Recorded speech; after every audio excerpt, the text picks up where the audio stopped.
Oh, hold on. I'll go here. The night has come, it's cold and losing my control. Your light is gone, and lonely darkness fill my soul.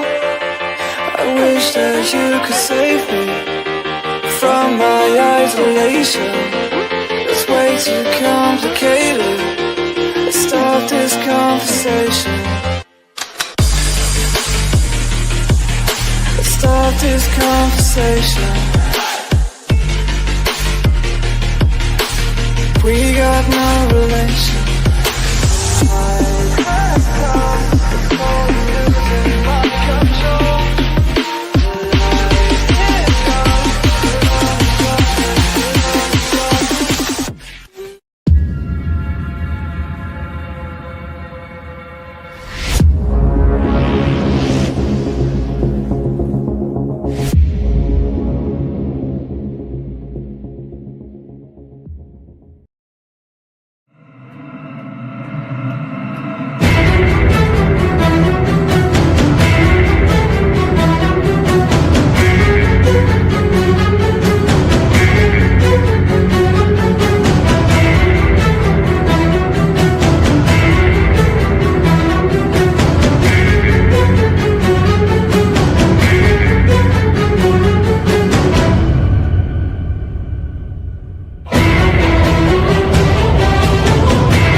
Hey, good evening, everybody, and welcome to Into the Night with me, your host, Sean Kelly, on this wonderful, hot, humid, disgusting day.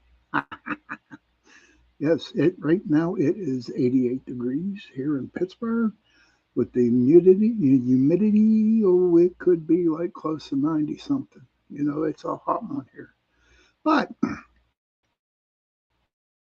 you know, I want to thank UPR Radio 100.3 Mississippi, 107.7 New Orleans, for allowing me to give you two shows a week, Sunday nights 8:10 to 10:10 p.m. Eastern, and on Tuesday nights 8:10 to 9:10 p.m.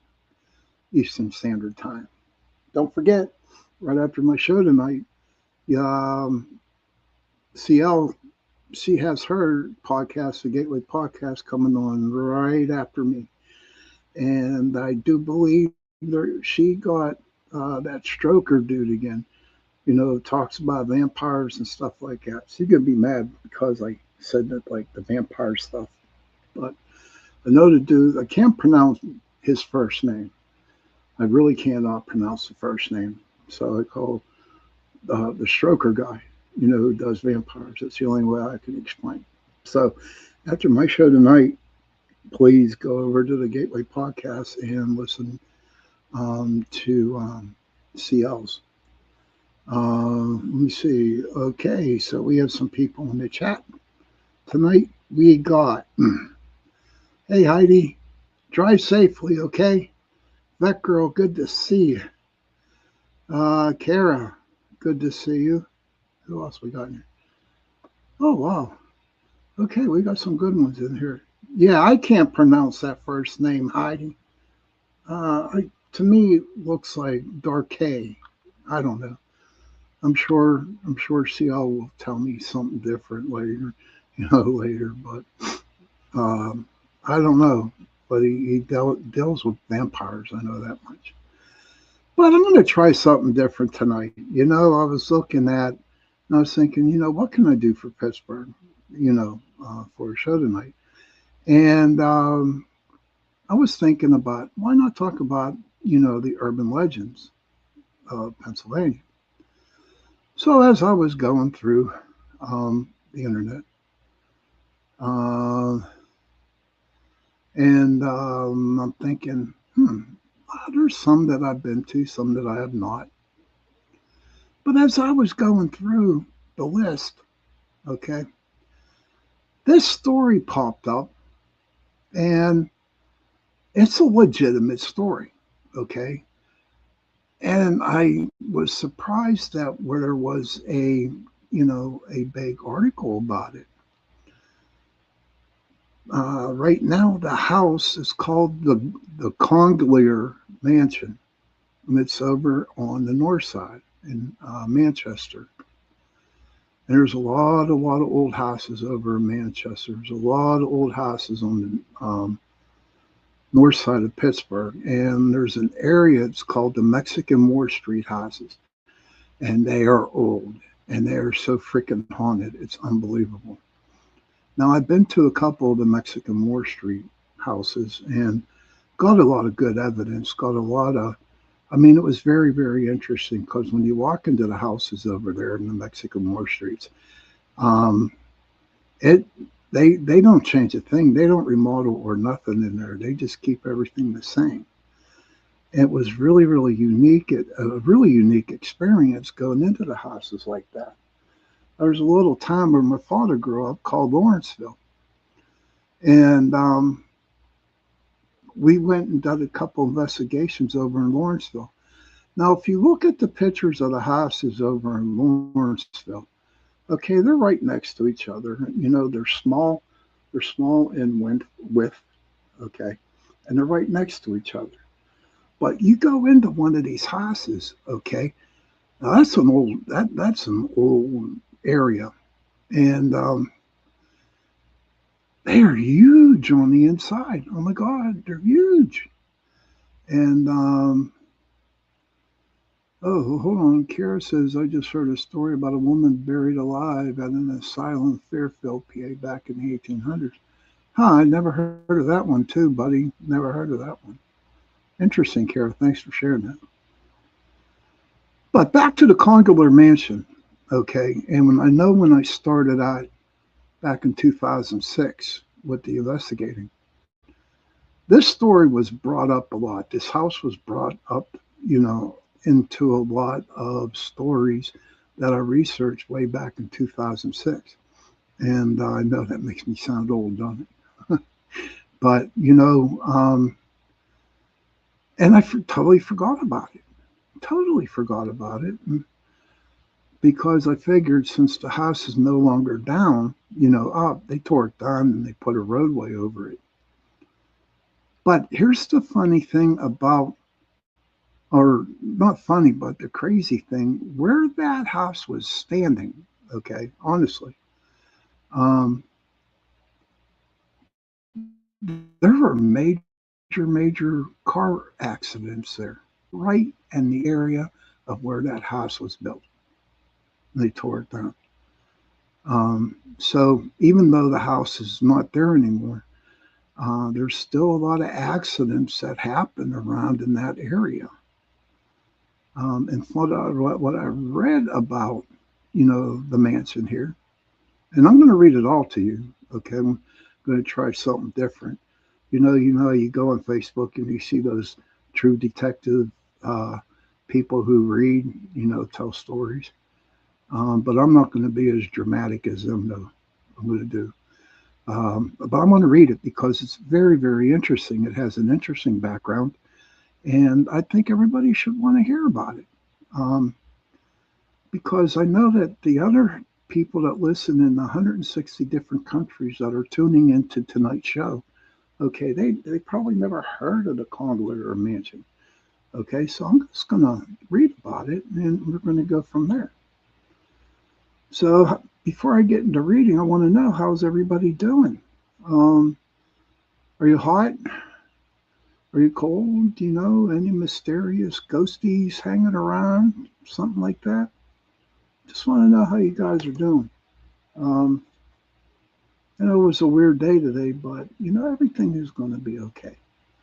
That's the way I look at life today. Everything is going to be okay. Miss Jean Tewksbury, good to see you, hon. I'm glad you popped in. It was real nice to see you. So on with the story about the Gonglier Mansion in Pittsburgh, Pennsylvania. And that's where I live. And I got this post off of Facebook from the group Embrace the Dark Paranormal. Hey, Squatch Man, good to see you, brother. Embrace the Dark Paranormal Facebook group. Um, And I'm going to read this to you. And just sit back, have some popcorn. Oh, you have a cold. Everyone's sick, Johnny. I'm a little bit under the weather. I don't know if it's because of the food, at the Golden Corral I ate today for lunch, but I don't know. It's kind of crazy. Maybe it's the heat. I don't know. But so I'm going to read this story, this article, produced by Embrace the Dark Paranormal on Facebook. So the dark history of the Congler Mansion in Pittsburgh, Pennsylvania. Have you ever heard of the wild stories behind the scenes of the Congler Mansion in Pittsburgh, Pennsylvania, USA? This now gone location is a stretch of road now. The beautiful home was demolished and only road and woods remain in its place. However, most affectionately, still called the house and location the house that the devil built. America's most haunted house. So let me repeat that. The name of, the house was named the house that the devil built. It was America's most haunted house. The dark and strange history of the mansion in Pittsburgh is lost to time, decay, and destruction, but not to those who've heard and preserved the creepy stories. When you think of the most haunted houses in America, you probably jump right into the Sallie House or the infamous sinister-looking colonial in Amityville, Long Island, or even the home in St. Louis that inspired The Exorcist. But not every famous haunt has an empire of entertainment media to boost its reputation, whether factual or otherwise. The Congler Mansion might be an exception to the rule on this. Some of it really is a part of local oral history, and for the residents of Pennsylvania and most western city, Pittsburgh, the stories of the mansion made it more than deserving of the title, the most haunted home in America. It has been given several other monikers through the years, including the house the devil built. Okay. So, like I said, back in 2006, I heard about this mansion, and yes, there were where the road was built in the area where the house was torn down. There have been major car accidents that have happened right around the area where the house stood. So it's like the house, the spirits or the devil still has control of the area in which the house was, and I guess it's including the road. But now the origins of evil. The house the devil built, America's most haunted house according to legend, the house on 1129 Ridge Avenue, was built in the 1860s in the Manchester neighborhood in Pittsburgh's north side. And the north side of Pittsburgh is extremely haunted. So much stuff going on down in that area. I mean, like I told you before, the Mexico Moore Street house is just anywhere down there on the north side. It's up near Allegheny General Hospital in that section above there. Charles Congler was the original owner and inhabitant, along with his wife Lydia and their maid Essie. Congler made a fortune as a direct result of the Civil War and moved his family north to settle in the booming industry town of Pittsburgh. Like many great tragic stories, it ends with infidelity and a jealous wife. Lydia, after discovering her husband and Essie were having an affair in a rage, took several knives from the kitchen and slaughtered her unfaithful husband and his paramour. I think that's what they call a housemaid back then. She was found by a neighbor several days later, calmly sitting in a chair with the severed head of the maid in her lap. Crazy. Well, it just tells me not to have a lot of money and, don't have a maid and have a relationship, because if I was married, I'd get, my head chopped off, I guess. But I don't know. But it's crazy, and it's not just this house. It's a lot of places that I have investigated to where there was a lot of stories that happened, not like this one, but where there was a lot of anger and jealousy and stuff, where wives killed their husbands or the husbands killed their wives, stuff like that. And you'll be surprised, honestly, you'll be surprised with all the negative energy that goes on in the house. You get like a cornucopia of different energies in the house, especially a house that has some real negative stories behind it. Now, the mad scientist. After the Grisly murders, the house was dormant for quite some time until a railroad company purchased it in 1892, planning to convert it into housings for their staff.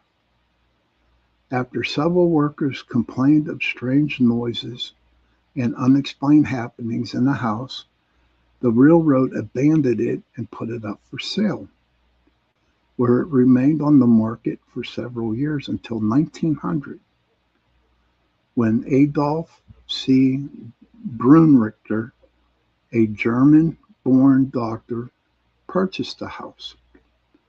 Brunrichter was described by his neighbors as a recluse who did not often partake in socializing and spent much of the time in the house by himself. But on the night of August 12, 1901, neighbors reported the sounds of a woman screaming and strange lights in the home. The police were called, and they were appalled to find the body of a decapitated woman and the doctor nowhere to be found. What comes next is straight out of American Horror Story, as they discovered a laboratory in the basement with several more body parts, and most horrifying, a severed head that Dr. Brunrichter had used in his ghoulish experiments to keep victims of decapitation alive after the fact. They face. The doctor was never seen again, though almost 30 years later, some believe he emerged from hiding in New York, drunk, and claiming to have conducted strange experiments in Pittsburgh. Police did not put much weight on the man's claimed identity and eventually released him from prison, deeming him harmless and never to appear in history again. We are at the bottom of the hour. Okay, I'm getting pretty close to the bottom of the hour, and you know what that means. It's 8:30 p.m.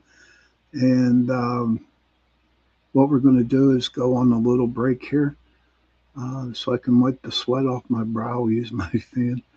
So anybody, if you have to go have a cigarette, go to the bathroom, do what you got to do. And I will see you back here in a couple minutes. Okay, we will play this one.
Hi, and welcome everyone to Ethereal Encounters Unveiled. Today we are broadcasting live on the United Public Radio Network and the UFO Paranormal Radio Network, 105.3 on the Gulf Coast and 107.7 FM in beautiful New Orleans.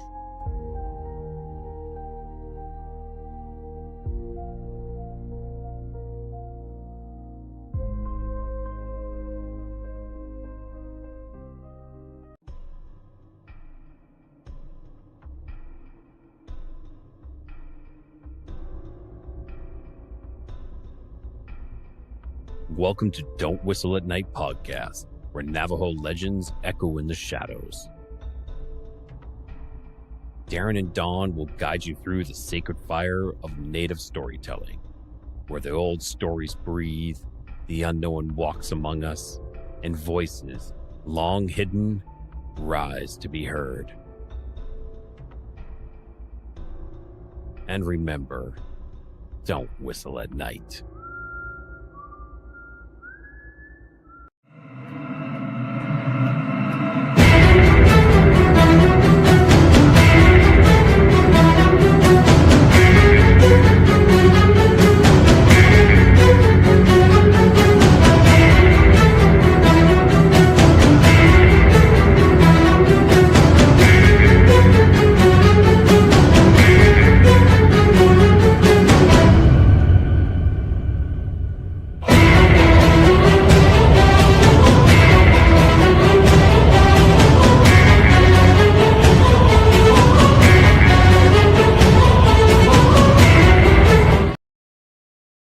Hey, welcome back everybody to Into the Night with me, your host, Sean Kelly.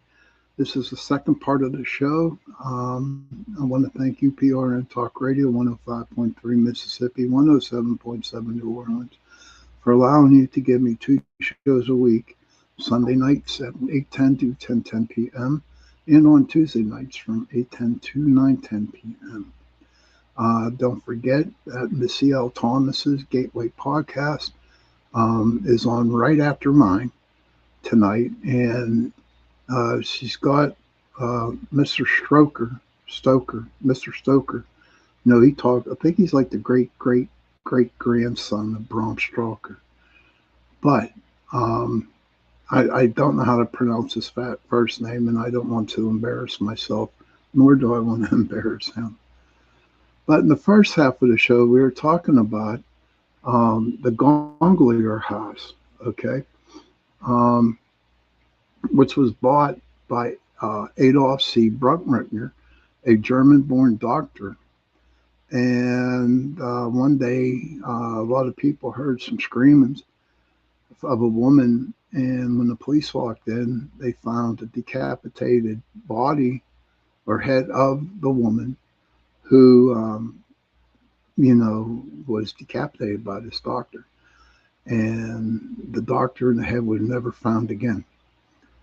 But they did tear the house down after that and put a road on it. Now, it's really crazy about that, where the house was located. They tore it down, right? They tore it down and put, a major highway over it. But in that area, around the area, hey, Mark Eddie, and around that area, okay, there have been major car accidents that have happened in that area where the house was built on that road. And those are true car accidents. Hey, Cindy Simpson. So I remember back in 2006, this story about this house was really big back at the time, but like I told at the beginning, of the show, I just completely forgot about it until I was doing some researching for tonight's show, and this story came across, and I'm telling you what, I said, my people need to hear this story. So I want to thank, hold on 1 second. I did not look this up myself. I found this on the Embrace the Dark Paranormal on Facebook page, and that's who I got it from. Okay, so let me get here. Okay, okay. Now, as I continue with the story, if you want to catch the first part of the story of this house, please just rewatch the show again on my Facebook page or UFO Paranormal Radio YouTube page or the Pittsburgh Paranormal Society YouTube page. So to continue with the story, there was a home for spirits. Thanks to its dark history, hey miss, thanks to its dark history, which only seemed to grow with each new tenant, the house developed a reputation as a home for wayward spirits, according to some accounts.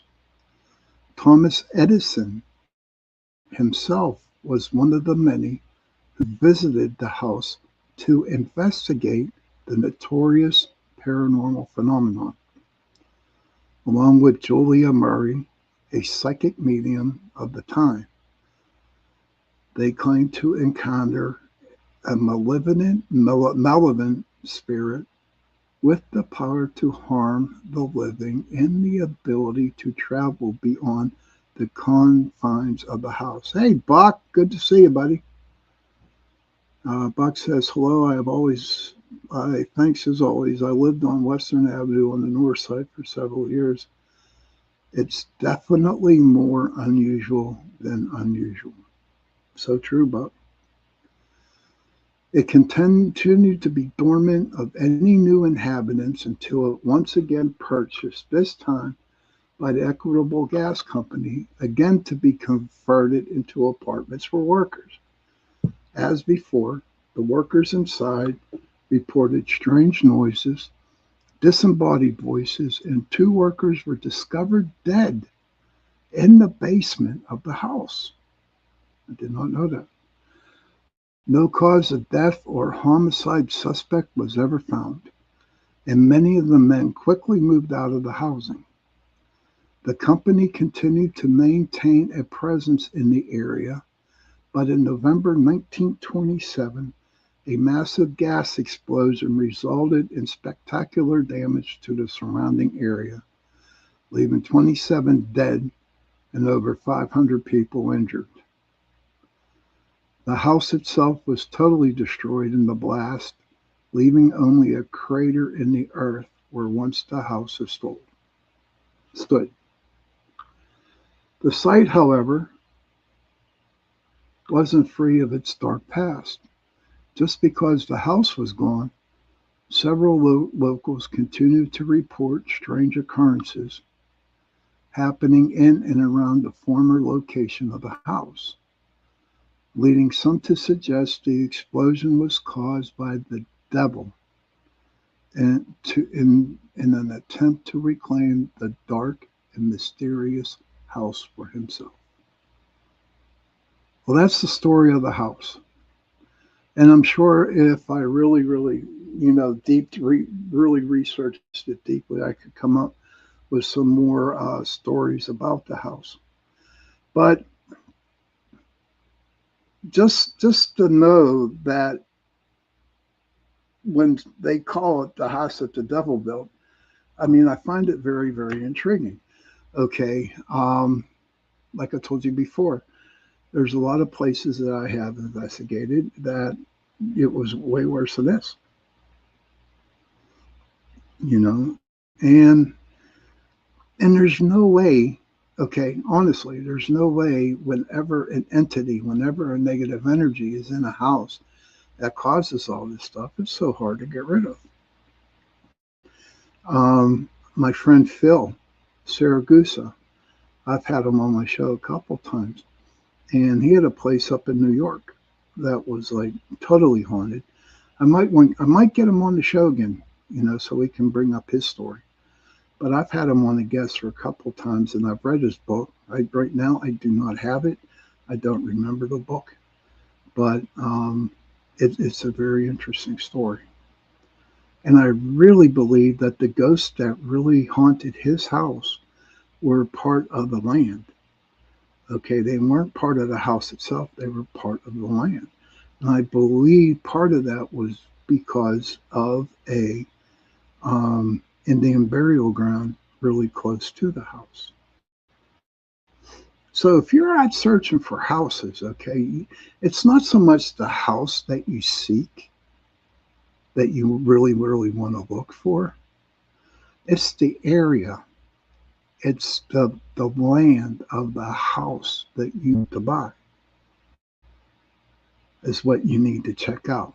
You need to ask questions about it because here in the state of Pennsylvania, realtors do not have to tell you the house is haunted.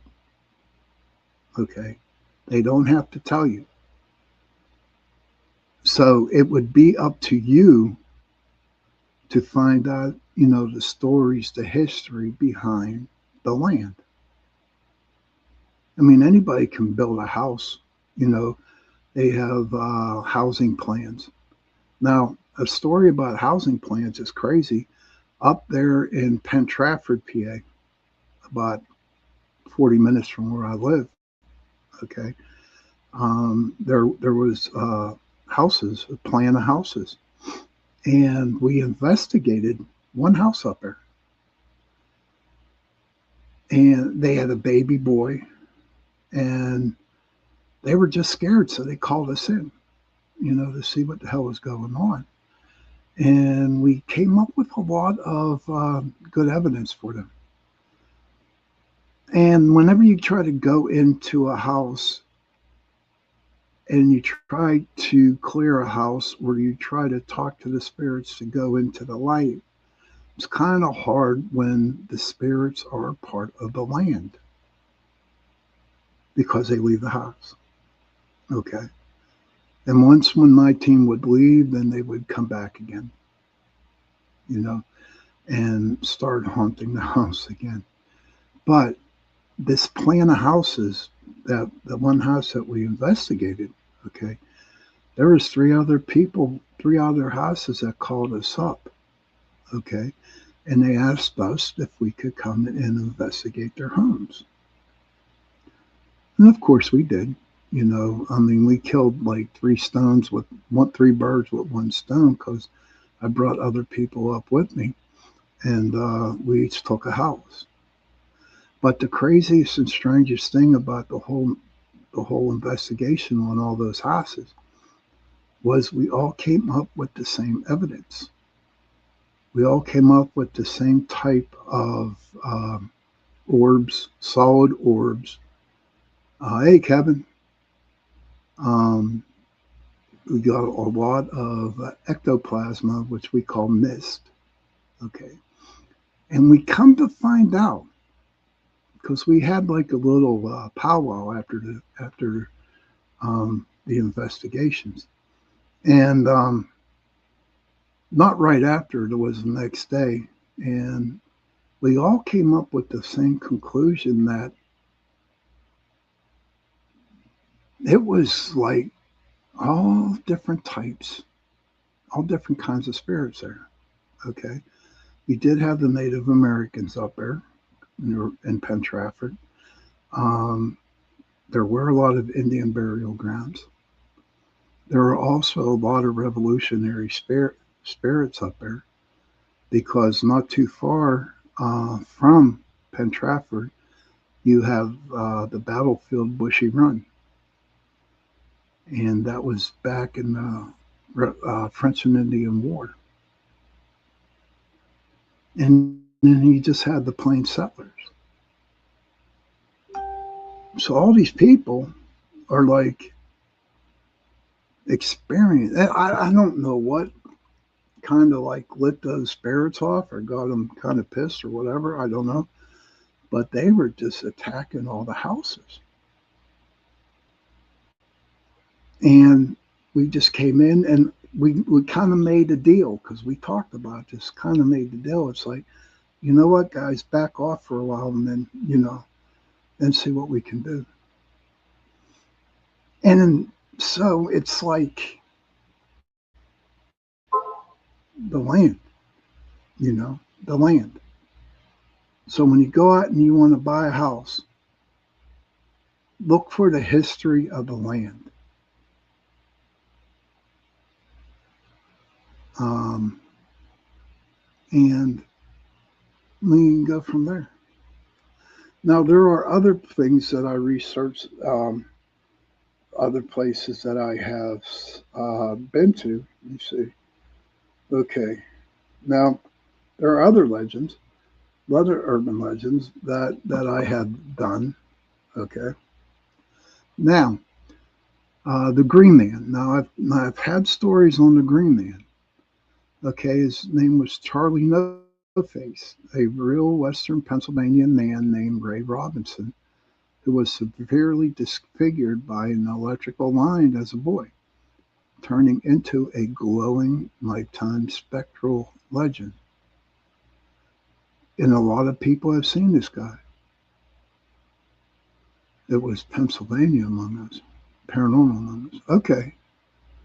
And then you have the Seven Gates of Hell, which I've talked before about this on my show. And it's in York Township. It's rumored series of gates in the woods, finding all seven supposedly teleports you straight to the underworld. Well, nobody can get to the seventh gates, first of all, because there's a lot of signs that post that says no trespassing. Okay. And a lot of people do not go because up there in that area, they kind of like, I'm glad you got home, Heidi. They kind of like got guns out there to protect their property, and so they fire upon people if you cross into their um, land. So, a lot of people talk about the seven gates, but no one's ever actually reached the seventh gate. So it was a lure. Maybe there are seventh gates. Maybe there is an opening at the end of the seventh grade that will send you to hell. Then you have this thing here, okay, the squonk. Okay, now let me spell this for you. Squonk. It's a mythical, melancholy creature of the hemlock forest that cries constantly and can dissolve entirely into a puddle of tears when cornered. Now, I've heard many stories about the squonk, okay? And like I said, I have an open mind. Okay, so Heidi says, I was 45 seconds behind, but one of the seven gates of hell in Stall, Kansas. Oh, wow. So I guess everybody has a place, you know what I mean? Joni says, when I lived in Pennsylvania, I lived on Harrison City, Export Road. Were any of those houses you spoke about near them? No, dear, not at all. No, Joni. Mm-mm. No, these are like houses like way in the back. Um, it was, I really can't picture it right now, but it was pretty close to the battleground. But I'm sure that whole area that you lived in up there with Penn Trafford, and Harrison City, it's definitely freaky haunted up there. And it's all due to the French and Indian War. Oh, look at this. Kara says they have the Seven Gates by Collinsville, Illinois. Huh. That's interesting to know. Your house was haunted. Oh, I bet it was, Joe.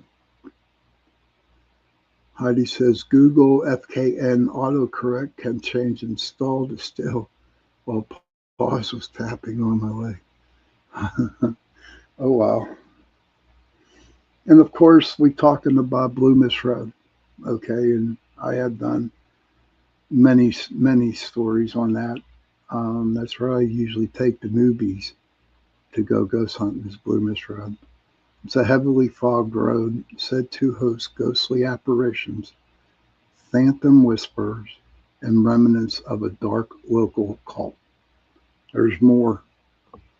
There's more to just a call out in that area. A lot more. But there's one big one here in Pittsburgh, and I'm sure there's something over there, over all over the United States. And we call it 13 Bends. Okay. 13 Bends, Bends. And the story behind the Bends, 13 Bends, was that there was an orphanage house that was built up on a hill. And it was set afire purposely.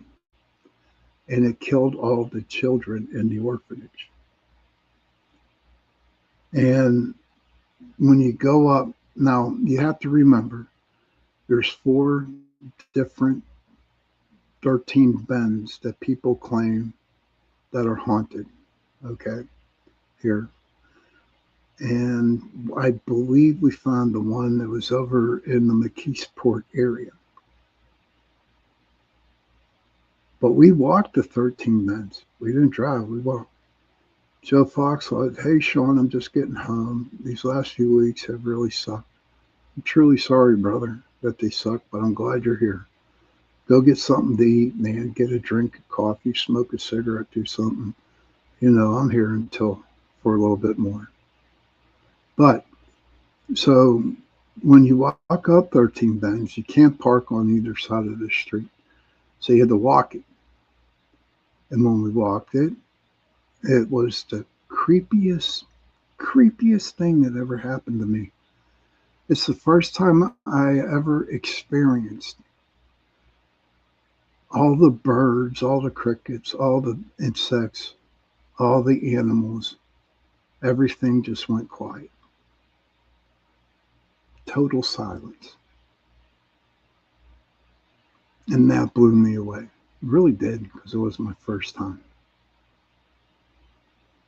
Did we get good evidence on those 13 bends? We did not.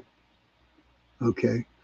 Did we get any good EVPs on the bends? No, we did not. No. Okay. But like I keep telling everybody every show, I just missing watching your shows, buddy. I know that, buddy, but you know what? Eventually you'll be able to watch them all, my friend. But the biggest thing that each one of us experienced on that investigation at 13 Bends was all the birds, insects, and animals just got real quiet. You couldn't hear nothing. You could hear no noises at all, none whatsoever. And to me, that when that happened, that's what made that investigation. It really did. And then I got time for one more story.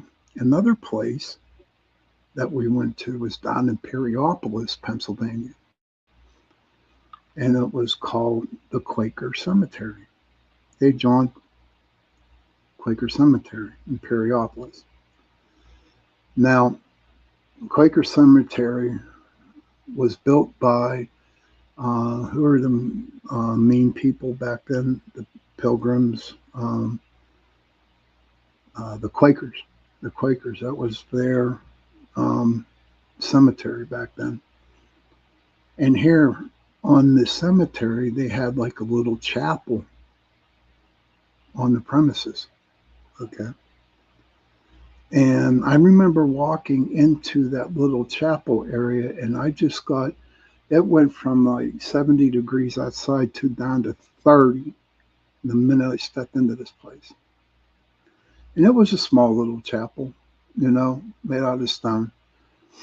And then I felt somebody looking at me, like looking at my back, and I turned around and I saw this huge dark shadow that was standing in the corner. And it was dressed, the outline was dressed as a Quaker. I didn't stick around. I didn't stick around. We just went right back out and started investigating the cemetery. But I had a guy in my group. He went in and he called the spirit out. And I'm like, what are you doing, dude? Yeah, a Quaker, Kevin. Yeah, he looked like a Quaker. But this dude was freaking huge, man. Huge. And so the kid called him out, and something happened where they come running out, right? They come running out of that chapel. And then all of a sudden, someone took a picture of the big, dark, Quaker looking dude standing at the door. Oh, yeah, it was that. Yeah. I don't know who has the picture, okay, but we saw it. But here's the crazy part about the whole thing, okay. So we all investigated. So we got into our cars. We were parked on our side of the road. And so the guy who called out that spirit, he was driving, and all of a sudden he got a flat tire. So he pulled over. He took the tire off. And as God is my witness here, okay, the flat wasn't caused by running over a nail or nothing like that. It was on the inside of the tire, with a slit about that big. It looked like a knife was punctured right through it. Right through it. And that was like really seriously crazy. Yeah, very trippy, buddy. And so we took it off, and I just said to him, I said, listen, dude, for you calling out that spirit, that Quaker guy in that chapel, this is what happens. And he said, well, I was hoping that would happen. I'm like, you're a nutcase, dude. You're a nut. But yeah, that was the biggie. So now at Quaker Cemetery, okay, you're not allowed to go and investigate the cemetery. They have the state police go up and down that road all the time because where the cemetery is, right, it's on a very dark, dark road. It's like a country road. And then you had this one cemetery that we went to. It was called Shades of Death was the name of the cemetery. And they had a chapel in their cemetery. The one side of the cemetery was all the old headstones, and on the other side were the brand new headstones. Okay. But the chapel, the 3 cards about MIB story, if there is time. Okay, go ahead. Let me see what we got here. Yeah, we got about 5 minutes, brother, if you want to talk about your B story. But those are some very, very good places to go. Shades of Death was very, very interesting. I have pictures on my Facebook page of different things that we caught at the cemetery at Shades of Death. And we did an investigation in the chapel itself. And I had a freaking asshole that came with us. And he deliberately pushed the Bible off the stand. And that kind of like threw that investigation out the door when he did something stupid like that. Yes. But we're at the 50-minute mark here. Okay, we got about 3 minutes. So, Kevin, do you want to talk about your B story? I don't think there's going to be times enough to pull a card tonight for anybody. But if you want to tell your B story, Kevin, please, feel free. I will repeat what you have to say. But you know what? While we're waiting for Kevin, I'm going to pull one card, okay? I'm going to pull one card here. I'm cutting them because I shuffled them before the show. And everybody write this animal down and then just Google it to see what's happening. how this animal that I'm pulling for you is going to make it right for you this week. And the one that I just drew is the hummingbird. Oh, the beast story is above. Okay. Thank you, sir. Thank you. So I pulled the hummingbird. So everybody, what I'd like you to do is actually go and look it up, the spiritual meaning behind the hummingbird. So let me see about the beast story with Kevin. I'm sorry. Let's see. Okay, here it is. Kevin says, was out with that girl tonight. We seen a bee go in one direction. Tiny sparks of white light and appeared in opposite direction. Portals. At the least, it was not a truck this time. Oh, wow. Thanks for sharing that, brother. Thanks for sharing that. Okay, everybody. It is the end of the show. Don't forget. And okay, living in the present. All right, let me get out of here. I mistake our dragonflies for hummingbirds here. Oh, okay. But everybody, I just pulled the hummingbirds, what I did pull. So everybody write down the hummingbird and then look it up, Google it, and see the spiritual meaning behind the hummingbird. Well, I hope everybody enjoyed the show. It was kind of different this time around. I had a good time because I read a long thing, a story on the place that I thought has been very, very interesting. If anybody has any gripes, complaints about me or my show, okay, please, email Michelle DeRoche at UPRN Talk Radio and, complain all you want, or else if you want to write her and say, you know what, Sean is like the best podcaster out there. He's cute. He has a lot of good stories and he talks well, and, you can leave it up, whatever you want to tell Michelle, feel free. You're welcome, Heidi. You're welcome. Oh, Mish says it's living in the present. Wow, that's interesting, Mish. Mish said, yes, we will contact Michelle. Please do, Michelle. Please. But, Mish, please do. So everybody, children, please, go to your parents, give them a hug, and tell them that you love them. And parents, please go to your children, give them a hug, and tell them that you love them.